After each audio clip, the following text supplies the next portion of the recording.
कुंज विहारे नमः। श्री स्वामी हरिदास विजयतीर्थराम। श्री कुंभन दास जी का प्रादुर्भाव श्री गोवर्धन के निकट जमुनावता ग्राम में विक्रम संवत 1525 में कार्तिक कृष्ण एकादशी को हुआ। ये जाति के गौरवा क्षत्रिय थे। जनश्रुति के अनुसार कुंभ संक्रांति के पुण्य पर्व पर तीर्थ यात्रा के समय एक महात्मा ने इनके पिता को पुत्र प्राप्ति का आशीर्वाद दिया था और उन्हीं की स्मृति में इनका नाम कुंभन दास रखा गया। बचपन से ही इनकी सात्विक प्रवृत्ति थी। कृषि के द्वारा पूरे कुटुंब का निर्वाह होता था। जैत गांव के पास बहुला वन में इनकी ससुराल थी।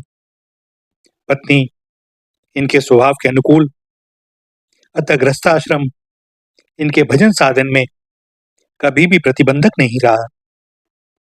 विक्रम संवत 1550 के लगभग श्रीमद् वल्लभाचार्य जी ब्रज की परिक्रमा करते हुए जब श्री गिरिराज पधारे तो इनके व्यक्तित्व से प्रभावित होकर बहुत से लोग उनके शिष्य बन गए।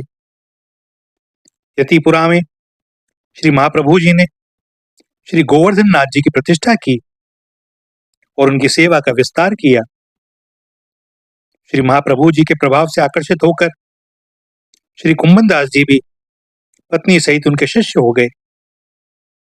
कहते हैं कि शरणागत होने पर श्री महाप्रभु जी ने श्री कुंभन दास जी एवं इनकी पत्नी से अभीप्सित वर मांगने को कहा। सरल हृदया इनकी पत्नी ने पुत्र की याचना की। श्री महाप्रभु जी ने मुस्कुराकर कहा, धैर्य धरो, तुम्हारे 7 पुत्र होंगे। इनकी पत्नी बड़ी प्रसन्न हुई, परंतु श्री कुंभन दास जी अपनी पत्नी पर बड़े नाराज हुए कि तुमने भगवत भक्ति न मांगकर आचार्य महाप्रभु जी से आखिर मांगा तो लौकिक वस्तु ही मांगी। उसने कहा, हमें जो रुचा वह हमने मांग लिया, आपको जो रुचे वह आप मांग लीजिए। तब श्री कुंभन दास जी ने इस पद के द्वारा अपनी अभिलाषा प्रकट की। श्री वल्लभ की बलिहारी सभिन को वचनामृत सिंचत कही अंतर दुखारी नव निकुंज मंदिर की लीला विहरत नित्य विहारी कुंभन दास प्रभु गोवर्धन धर हो दासी तिहारी। और श्री आचार्य महाप्रभु जी के अनुग्रह से श्री कुंभन दास जी को भगवत लीलाओं की स्फूर्ति होने लगी। कवि हृदय श्री कुंभन दास जी संगीत विद्या में बड़े प्रवीण थे। इनका कंठ भी बड़ा मधुर था। अतः श्री महाप्रभु जी ने इन्हें श्रीनाथ जी की कीर्तन सेवा सौंपी। ये नित्य नई पद रचना और गायन के द्वारा श्री ठाकुर जी को रिझाते और उनके सुमधुर मुखारविंद का दर्शन कर अपने को परम कृतार्थ मानते। एक बार एक दुष्ट यवन ने पश्चिम दिशा से आकर ब्रज क्षेत्र में बड़ा उपद्रव मचाया। वह खासकर मंदिरों को लूटता और मूर्तियों को खंडित करता। इस प्रकार लूटपाट करता हुआ वह यवन बढ़ते बढ़ते श्री गिरिराज जी के समीप तक आ गया। 5 कोस दूर उसका पड़ाव था। उस समय श्रीनाथ जी की सेवा में श्री सद्दू पांडे, श्री मानिकचंद जी, श्री रामदास जी भीतरिया और श्री कुंभन दास जी रहते थे। ये लोग आपस में विचार ही कर रहे थे कि क्या करें। इतने में श्रीनाथ जी स्वयं बोले, टोंड को घनो बहुत अच्छा एकांत स्थल है। सद्दू पांडे के भैंसे पर चढ़कर वहीं भाग चलेंगे, वहां कोई पहुंच नहीं पाएगा। और ठाकुर जी ने कहा तो यही बात तय हो गई। श्री ठाकुर जी भैंसे पर चढ़कर चले। चारों सेवक संभालते हुए चल रहे थे। मार्ग में जाते समय सबको श्रीनाथ जी का दर्शन नहीं होता था। उनका दर्शन तो केवल भक्तों को ही होता था। भैंसे पर सवार होने से श्रीनाथ जी को तो मार्ग की कोई कठिनाई नहीं हुई, परंतु इनके सेवकों को बड़े कांटे लगे। झाड़ियों में उलझकर इनके वस्त्र फट गए, शरीर छिल गया। निर्दिष्ट स्थान पर पहुंचने पर एक चबूतरे पर श्रीनाथ जी को विराजमान कराया गया। थोड़ा सा भोग रखा गया तो श्री ठाकुर जी ने आज्ञा दी कि संपूर्ण सामग्री भोग में धर दो। इन लोगों ने संकेत भी किया कि जय जय, सामग्री तो बाल भोग, राजभोग, ब्यालू तीनों समय के लिए है। यदि एक ही बार में आपका भोग लग जाएगा तो बाद में फिर क्या भोग लगेगा। ठाकुर जी ने कहा, अभी तो तुम सब लगा दो, बाद की बाद में देखी जाएगी। और ऐसा ही किया गया। फिर श्री ठाकुर जी ने कहा, अब आप सब लोग यहाँ से थोड़ी देर के लिए हट जाओ। भक्त लोग समझ गए कि श्री ठाकुर जी कुछ लीला करने वाले हैं, अतः कुछ दूर जाकर एक झाड़ी में छिपकर बैठ गए। अब बैठे बैठे देख रहे हैं, अब दिखाई क्या देता है कि साक्षात श्री जी पधारती हैं, साथ में विविध दिव्य व्यंजन लिए। श्री जी अपने कर कमल से श्री ठाकुर जी को भोग पवाती हैं और भक्तजन झाड़ी की ओर से दर्शन कर निहाल हो जाते हैं। इसके बाद श्री ठाकुर जी ने आज्ञा दी कि अब चलो, उपद्रव शांत हो गया है, वहीं चलते हैं। और फिर वापस भैंसे पर चढ़कर आए और मंदिर में आकर विराज गए। एक बार एक गुनी गायक ने अकबर के दरबार में श्री कुंभन दास जी का एक पद गाया। बादशाह बड़ा मुग्ध हुआ।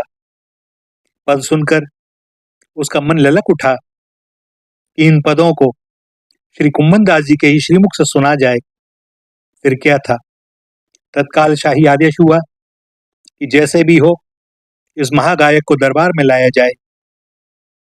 बादशाह के संकेत पर रथ, घोड़ा, पालकी आदि विविध सवारियां इन्हें लेने के लिए भेजी गईं, परंतु ये तो अपने स्वाभाविक स्वरूप में फटी पाग, पुरानी अंगरखी, जीर्ण शीर्ण अंगोछी, घुटने के ऊपर तक कटी में लपेटी धोती, टूटी पनहिया अर्थात जूते और टेढ़ी लकुट लिए हुए पैदल ही चल दिए फतेहपुर सीकरी के लिए, क्योंकि वहीं उस समय अकबर विराजमान था। इनके पास तो एक ही बल था, श्री हरि का। यद्यपि अकबर ने दरबार को सजाने में कोई कसर नहीं रखी थी, परंतु श्रीनाथ जी की सभा के सभासद श्री कुंभन दास जी को उसका दरबार बड़ा तुच्छ लगा। बादशाह ने यथोचित स्वागत करने में अपनी ओर से पूरी चेष्टा की, किंतु भक्तराज के मन पर उस स्वागत सत्कार का कोई प्रभाव नहीं पड़ा। गायकों के विविध गान के बाद श्री कुंभन दास जी से गाने का अनुरोध किया गया, लेकिन वही समय चूंकि श्री गोवर्धन नाथ जी की सेवा का था, अतः इनके भावुक मन में बादशाह को संगीत सुनाने में कोई उल्लास नहीं हुआ, बल्कि एक झुंझलाहट हुई, खीज हुई। और इनकी वही झुंझलाहट तानपुरी के स्वर में झंकृत हो उठी और इनके मुख से पद निकला, भगत को कहा सीख रीसों काम, आवत जात पनैया टूटी, बिसरी गयो हरि नाम। जाको मुख देखत ओ दुख उपजय, ताको करनी परी प्रणाम। कुंभन दास लाल गिरधर बिनु, सब झूठो धनधाम। संगीत की स्वर लहरी में तो बादशाह का मन निश्चय ही तरंगायित हो उठा, किंतु जब बादशाह ने पद के तात्पर्य की ओर ध्यान दिया तो लगा मानो किसी ने पत्थर फेंक के मारा हो। लेकिन बादशाह होकर भी विवश था इस परम अकिंचन के आगे, क्योंकि इन्हें न तो मान सम्मान और न ही धन दौलत का लोभ था और न ही प्राण जाने का भय। अतः उसने सादर इन्हें सिर झुकाया और सत्सम्मान विदा कर दिया। श्री कुंभन दास जी का परिवार बड़ा था, 7 पुत्र, उनकी 7 पत्नियां, एक विधवा भतीजी तथा स्वयं दंपत्ति, कुल 17 प्राणी थे। मामूली सी खेती थी, अतः दरिद्रता हमेशा बनी रहती। श्री ठाकुर जी से इनकी दरिद्रता देखी नहीं जाती थी, किंतु भक्त राका बाका की तरह इनसे भगवान भी हार गए। ये भगवान से कुछ लेना भी नहीं चाहते थे। तब श्री ठाकुर जी ने राजा मानसिंह को प्रेरित किया। राजा मानसिंह श्रीनाथ जी का दर्शन करने आए। उस समय श्री कुंभन दास जी श्रीनाथ जी को पद सुना रहे थे। यह सुनकर राजा मानसिंह जी बहुत प्रसन्न हुए। श्री कुंभन दास की वाह दशा देखकर मानसिंह जी को समझते देर न लगी। ये बहुत गरीब हैं, किंतु उन्हें इनकी आत्मतुष्टि का पता न था। उन्होंने निश्चय किया कि कल इनके घर पर जाकर कुछ सेवा करूंगा। दूसरे दिन प्रातःकाल जब श्री कुंभन दास जी स्नान करके तिलक स्वरूप करने जा रहे थे, उसी समय श्री ठाकुर जी आए और उनकी गोद में बैठकर बोले, कुंभन दास जी, हम आपसे बहुत बढ़िया बात कहेंगे। इन्होंने कहा, प्रभु कहिए, क्या बात कहनी है। और इतने में ही राजा मानसिंह आ गए। मानसिंह को देखकर ठाकुर जी अंतर्ध्यान हो गए। श्री कुंभन दास मन ही मन बड़े झुंझलाए, ये मानसिंह कहाँ से आ गए। मेरी और ठाकुर की बात हो रही थी और इन्हें देखकर श्री ठाकुर जी भी चले गए। न जाने वो क्या कहना चाहते थे। अब बार बार इनके मुख से निकलता, न जाने का कहता। इनको ये धुन सवार हो गई। मानसिंह से बात ही हो रही है, किंतु बात के बीच बीच में बोल पड़ते हैं, न जाने का कहता। फिर सोचा कि अब तिलक स्वरूप ही कर लूं। अतः अपनी भतीजी से बोले, बेटी जरा आसन और दर्पण तो ले आ। उसने इधर उधर ढूंढ कर कहा, आसन तो पड़िया खा गई और दर्पण भी पी गई। आप थोड़ा रुकें तो मैं भी हाल में नए आसन और दूसरे दर्पण की व्यवस्था करती हूँ। राजा मानसिंह ने चाचा भतीजी का संवाद सुना तो अवश्य, किंतु अर्थ कुछ भी समझ में नहीं आया। थोड़ी देर बाद भतीजी एक तृण का आसन और मिट्टी की कुंडी में जल भर के ले आई। श्री कुंभन दास जी ने उस तृणासन पर बैठकर जल में ही मुंह देखकर तिलक किया। अब जाकर मानसिंह उस बात का अर्थ समझे कि आसन खा गई और दर्पण को पी गई। फिर भी पूर्ण स्पष्टीकरण के लिए श्री कुंभन दास से पूछा तो उन्होंने बताया कि ऐसा ही एक तृण का आसन था, अतः उसे पड़िया खा गई और उसे ही इसी प्रकार कुंडी में भरा हुआ जल था जिसमें मुंह देखकर मैं तिलक करता था, उसे वह उस पानी को पी गई।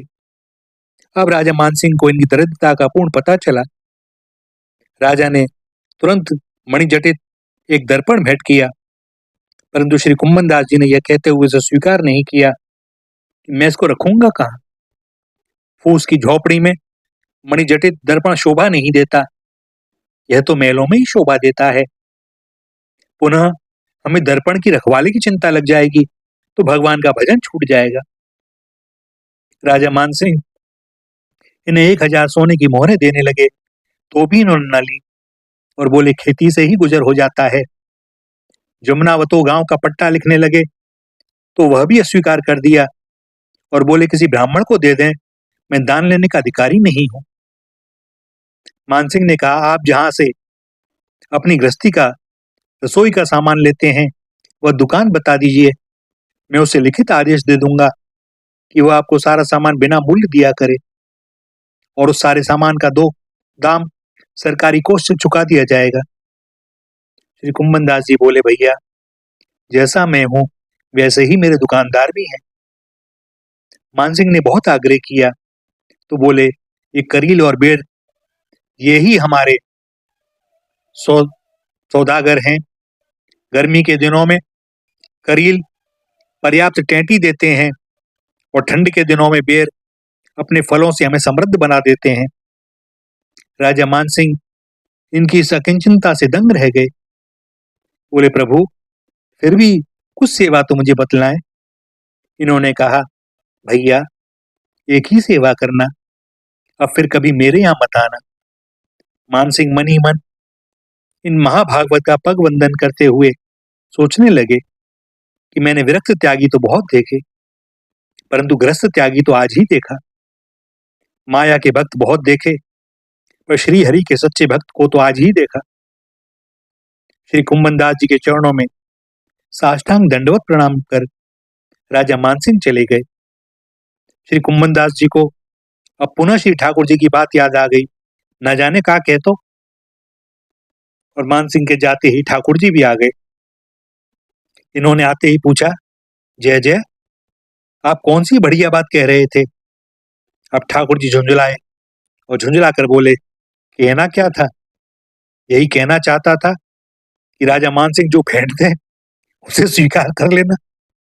सो तो आपने कुछ लिया नहीं। श्री कुंभन दास जी ने कहा, जय जय, आपको पा लेने के बाद फिर क्या कुछ देना देना शेष रह जाता है। ठाकुर जी देखते रह गए कुंभनदास जी को और प्रेम में भरकर श्री कुंभनदास जी की गोद में विराजमान हो गए। एक बार श्री कुंभनदास जी की आर्थिक स्थिति सुधारने के लिए गोसाई श्री विट्ठलनाथ जी ने निश्चय किया कि जब ये भगवान से कुछ नहीं लेते तो भला गुरु का द्रव्य कैसे स्वीकार करेंगे। अतः तीर्थ यात्रा के बहाने से धनी मानी वैष्णवों के द्वारा इनकी सहायता करानी चाहिए। अतः संवत 1631 में श्री द्वारका यात्रा में इन्हें अपने साथ चलने को कहा। श्री कुंभनदास जी गोसाई जी की आज्ञा टाल नहीं सके। राजभोग के पश्चात प्रस्थान हुआ। श्री गिरिराज जी के समीप ही अप्सरा कुंड पर सायंकालीन विश्राम हुआ। अभी श्रीनाथ जी के यहां से चले एक पहर भी नहीं हुआ था। इतने में ही श्री कुंभनदास जी को ठाकुर जी का वियोग व्याप गया। हृदय व्याकुल हो गया, आंखों से झरझर अश्रुपात होने लगा और इनकी व्यथित वाणी मुखर हो उठी। कितेक दिन है जु गए बिनु देखे, तरुण किशोर रसिक नंदन कछुक उठती मुख रेखे। वह चितवनी वह हास मनोहर, वह नटवर वपु भेंखे। वह शोभा वह कांति वदन की, कोटिक चंद विशेषें। श्याम सुंदर संग मिली खेलन की, आवती जीरा अफेखें। कुंभनदास लाल गिरधर बिनु जीवन जनप अलेखें। और इनकी इस विरह व्यथा से द्रवित होकर श्री विट्ठलनाथ जी ने यह सोचकर कि भगवान के विरह में जैसी इनकी दिशा हो रही है वैसी ही दशा इनके विरह में प्रभु की भी हो जाएगी, सो इन्हें पुनः श्रीनाथ जी की सेवा में लौट जाने की आज्ञा दे दी। कुंभनदास जी अत्यंत आनंद में भर गए, गोसाई जी को प्रणाम किया और आकर के भगवान के श्री चरणों में प्रणाम किया। कुंभनदास जी के 7 पुत्रों में छठे पुत्र श्री कृष्णदास जी थे। ये ठाकुर जी की गायों की सेवा किया करते थे और एक बार वे गायों की रक्षा करते हुए सिंह के द्वारा घायल होकर भगवान की नित्य लीला में सम्मिलित हो गए। जब यह समाचार श्री कुंभनदास जी को मिला तो मूर्छित हो गए। बहुत उपचार किए गए पर होश में नहीं आए। तब लोग आपस में चर्चा करने लगे, ये तो बहुत बड़े भक्त हैं, फिर भी इनको इतना पुत्र शोक व्याप गया है जिसका कोई ठिकाना नहीं। सबने यह समाचार गोसाई श्री विट्ठलनाथ जी से कहा। चर्चा की बात सुनकर फिर गोसाई जी ने कहा, यह बात नहीं है, उन्हें कुछ और ही शोक है, देखो अभी समाधान हुआ जाता है। यह कहकर श्री गोसाई जी ने श्री कुंभनदास जी के समीप जाकर कान में कहा, कुंभनदास जी कल सवेरे श्रीनाथ जी का दर्शन करने आना, हम आपको दर्शन करा देंगे। बस इतना सुनते ही ये उठ बैठे और गोसाई जी को साष्टांग दंडवत प्रणाम कर बोले, महाराज आपके बिना मेरे अंतःकरण को कौन समझ सकता है। गोसाई जी ने पूछा कि मूर्छित कैसे हो गए। अब उन्होंने कहा, मुझे इस बात का महान दुख हो गया कि मेरे घर मरण शौच हो गया है। अब मैं मंदिर में कैसे जाऊंगा और ठाकुर जी के दर्शन कैसे करूंगा। श्री गोसाई जी ने कहा, कुंभनदास जी आपका दर्शन करने से तो औरों का सूतक छूट जाता है, शोक मोह दूर हो जाता है, वे भगवदी हो जाते हैं, फिर भला आपको कैसे सूतक लग सकता है और कैसे पुत्र मोह हो सकता है। अब जाकर लोगों की समझ में आया कि श्री कुंभनदास जी को शोक किस बात का था। एक बार गोसाई श्री विट्ठलनाथ जी के पुत्र श्री गोकुलनाथ जी एवं श्री बालकृष्ण जी ने इनसे ठाकुर श्री नवनीत प्रिय जी का दर्शन करने के लिए गोकुल चलने का अनुरोध किया। ये संकोचवश उनका अनुरोध टाल तो नहीं सके, परंतु प्रातःकाल से लेकर शयन पर्यंत तक श्रीनाथ जी की सेवा के उपरांत रात्रि में चलने को राजी हुए। रात्रि के समय भगवत चर्चा करते हुए चले। श्री यमुना तट पर पहुंचते पहुंचते सवेरा हो गया। संयोग की बात, उस दिन श्री विट्ठलनाथ जी सवेरे नाव से श्री गोकुल से श्री यमुना के इस पार आए हुए थे। प्रातःकाल श्री गोसाई जी का दर्शन पाकर ये बड़े आनंदित हुए फिर अचानक इनको स्मरण आया, इस समय तो मैं श्री ठाकुर जी के जागरण के पद गाता हूँ। तब जाकर वे जागते हैं। बस तुरंत ही वहां से श्री गोवर्धन के लिए भाग खड़े हुए। संघ के लोगों ने कुछ दूर तक इनका पीछा किया पकड़ने के लिए, परंतु भैया प्रेमियों को कोई पकड़ सका है? ये भागे भागे श्री गोवर्धन आए। आकर देखा तो श्री ठाकुर जी अभी तक शयन कर रहे हैं, जबकि रोज की अपेक्षा आज बहुत देर हो गई थी। इन्होंने जागरण के पद गाए, तब श्री ठाकुर जी जागे। इतने में श्री गुसाई जी घोड़े पर चढ़कर श्री गोकुल से गोवर्धन आ गए। पूजा में देर देखकर उन्होंने कारण पूछा कि क्या बात है, आज इतनी देर कैसे हुई? तो पुजारी ने बतलाया, महाराज आज ऐसी कुछ लीला हुई कि जब जब हम स्नान करके अपरस की सेवा में जाने लगते, हमारा किसी न किसी से स्पर्श हो जाता, किसी न किसी से छू जाते। सो बार बार हमें लौट लौट कर स्नान करना पड़ा, इसी से देर हो गई। श्री गुसाई जी समझ गए कि यह सब श्री कुम्भन दास जी के भाव की रक्षा करने के लिए श्री ठाकुर जी ने ही लीला की है। एक बार श्री कुम्भन दास जी पारासौली में अपने खेत पर थे। श्री ठाकुर जी इनके आगे आगे विविध क्रीड़ा कर रहे थे। इतने में उत्थापन का समय हो गया। तब श्री कुम्भन दास जी वहां से उठकर श्री गिरिराज जी को चलने को प्रस्तुत हुए। श्री ठाकुर जी ने पूछा, कहाँ जा रहे हो? इन्होंने कहा, उत्थापन का दर्शन करने। ठाकुर जी ने कहा, मैं तो यहीं हूं तुम्हारे पास, फिर वहां किसका दर्शन करने जा रहे हो? इन्होंने उत्तर दिया, जय जय, यह तो आपकी महान कृपा है जो आप मुझे दर्शन दे रहे हैं, परंतु आपका क्या ठिकाना? अभी मेरे पास हैं, अभी भाग जाएं। हमारा आप पर कौन सा बस चलता है? किंतु मंदिर में आप श्री आचार्य महाप्रभु जी के द्वारा पधराए गए हैं, अतः वहां से तो आप टस से मस नहीं हो सकते। अतः वहां जाने पर तो आपका दर्शन होकर ही रहेगा। यहाँ का दर्शन आपकी मर्जी के अधीन है और वहां श्री आचार्य कृपाश्रित है। मुझे तो आपसे अधिक श्री आचार्य कृपा का भरोसा है। श्री आचार्य कृपा करें तो आपकी मजाल नहीं कि दर्शन ना दें। दूसरी बात यह है कि मंदिर में विराजमान आपके दर्शन के प्रताप से ही आप मुझे खेलते हुए दर्शन दे रहे हैं। चौथी बात यह है कि वहां सभी वैष्णव गुरुजनों के दर्शन संभाषण का लाभ प्राप्त होता है, अतः मैं तो अवश्य ही उत्थापन का दर्शन करने जाऊंगा। श्री कुम्भन दास जी के इस अगाध प्रेम को देखकर श्री ठाकुर जी इनके हृदय से लग गए।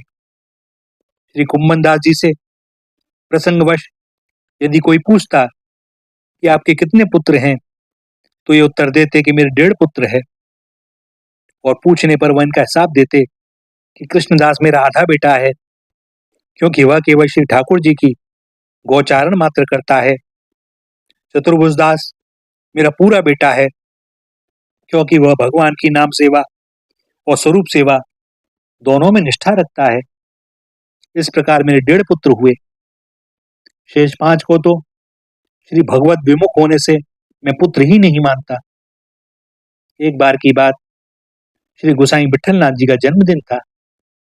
वे श्री गोकुल गए हुए थे। श्री ठाकुर जी ने भक्तों से कहा, कल गोसाई जी का जन्मदिन है, सो हमें जन्मोत्सव मनाना चाहिए। वे जब हमारा प्राकट्योत्सव मनाते हैं तो हमें भी तो उनका जन्मोत्सव मनाना अनिवार्य है। भक्तों ने पूछा, तो जय जय, आप बताओ कल क्या भोग लगना चाहिए? श्री ठाकुर जी ने कहा, जलेबी का भोग लगना चाहिए। फिर भक्तों ने गोष्ठी की, आपस में चंदा हुआ। श्री सद्दू पांडे जी ने कहा, हम घी और मैदा दे देंगे। शेष भक्तों ने कहा, शक्कर का इंतजाम हम लोग कर देंगे। श्री कुम्भन दास जी ने अपने घर गए और वहां जाकर अपनी 2 पड़िया और 2 पड़वा बेच दिए। 5 रुपए मिले, लाकर सद्दू पांडे के हवाले कर दिए। और भी कुछ लोगों ने 1-1 2-2 रुपया दिया। खूब जलेबी बनी। प्रातःकाल तोरण बंधनवार से मंदिर सजाया गया। राजभोग में जलेबी का भोग लगा। श्री ठाकुर जी की आज्ञा से श्री कुम्भन दास जी ने श्री गोसाई जी की बधाई का पद गाया। खूब आनंद हुआ। दोपहर को गोकुल से श्री गोसाई जी आए। द्वार पर बंधा हुआ तोरण बंधनवार देखकर तथा भोग में जलेबी का भरा टोकरा देकर पूछे, आज कौन सा उत्सव है? सेवकों ने बतलाया, आप ही का है गुरुदेव। इसके पश्चात सबने प्रसाद ग्रहण किया। फिर श्री गुसाई जी ने सभी सेवकों को बुलाकर पूछा, यह सारा सामान आया कहाँ से? तब श्री सद्दू पांडे जी ने सारा विवरण बतलाया। श्री कुंभन दास जी का योगदान सुनकर एवं इनकी आर्थिक स्थिति का विचार करके, इनके प्रेम का स्मरण कर श्री गुसाई जी का हृदय भर गया। संवत 1602 के लगभग जब श्री विठलनाथ जी ने ब्रज भाषा के अष्टछाप की स्थापना की, तब उसमें श्री कुंभन दास जी एवं इनके पुत्र श्री चतुर्भुज दास जी को भी सम्मिलित किया गया। अष्टछाप के कवियों में श्री कुंभन दास जी सबसे अधिक दीर्घजीवी थे। जीवन के 115 वर्ष भगवान की सेवा में व्यतीत कर संवत 1640 के लगभग एक दिन नित्य सेवा का लाभ लेते हुए ये भौतिक शरीर का परित्याग कर श्री ठाकुर जी की नित्य लीला में लीन हो गए।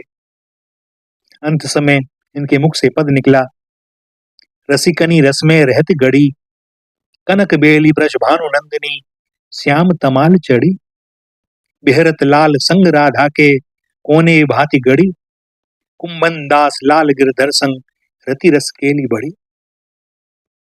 भैया कैसे कैसे भगत अद्भुत चरित्र हैं, और इन चरित्रों का तो दास क्या वर्णन करे। ये हृदय ही ऐसा है कि बड़ा शुष्क पाषाण हृदय, वह रस नहीं जो भक्तों के चरित्र का गान कर सके।